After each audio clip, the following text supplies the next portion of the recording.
అసలు ఈ కలర్‌లో కేక్ చేయడం అవుతదా అండి? అది కూడా బటర్‌ఫ్లై షేప్ కేక్ అనమాట. సో, కస్టమర్ రిక్వైర్మెంట్ వచ్చేసరికి తన బర్త్‌డే అవుట్‌ఫిట్స్‌కి మ్యాచ్ అయ్యే విధంగా బటర్‌ఫ్లై షేప్‌లో కేక్ కావాలనమాట. సో, దీనికోసం నేను కొంచెం లో హైట్ ఉండేటట్టు రస్మలై కేక్‌ని ప్రిపేర్ చేసుకున్నానండి. సో, దీన్ని ఇప్పుడు హాఫ్‌కి కట్ చేసుకొని మనం బటర్‌ఫ్లై షేప్ ఇస్తున్నాం అనమాట. నేను లాస్ట్ టైమ్ ఒక బటర్‌ఫ్లై కేక్ చేశాననమాట. సో, అది తనకి చాలా బాగా నచ్చింది. ఇక్కడ చూపిస్తున్నాను చూడండి అదే ఆ కేక్. సో, అలాంటి కేకే తన బర్త్‌డే అవుట్‌ఫిట్‌కి మ్యాచ్ అయ్యే విధంగా తను కేక్ డిజైన్ చేయమన్నారనమాట.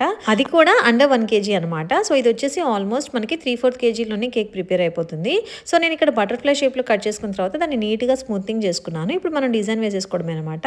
సో, ఈ డిజైన్ కొంచెం ఎలివేట్ అవుతుంది కాబట్టి నేను సైడ్స్ కొంచెం బార్డర్స్ ఇచ్చేసుకున్నానండి. డ్రెస్ కలర్ చాలా డార్క్‌గా ఉందండి. అంత డార్క్ కలర్ మనం క్రీమ్‌లో మిక్స్ చేయడం కన్నా ఇలాగా కొంచెం మిక్స్ చేసుకొని పైన కలరింగ్ ఇచ్చుకుంటేనే బావుంటది.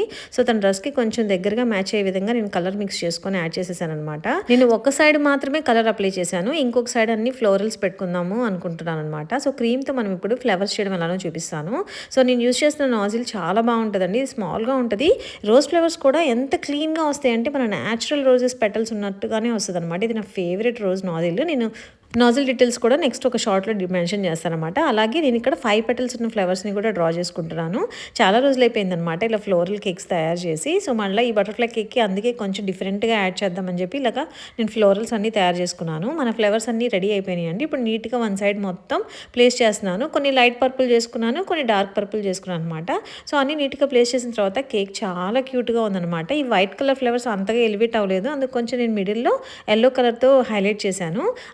అలాగే ఉన్న కొన్ని బటర్‌ఫ్లైస్‌ని కూడా ప్లేస్ చేశాను. ఈ సైడ్ పర్ల్స్ కూడా యాడ్ చేసేసాననమాట. మన సూపర్ క్యూట్ కేక్ రెడీ అయిపోయిందండి. చాలా అంటే చాలా బావుంది. తన పేరు కూడా మెన్షన్ చేశాను. మీ అందరికీ ఈ కేక్ ఎలా అనిపించిందో కామెంట్ చేయండి.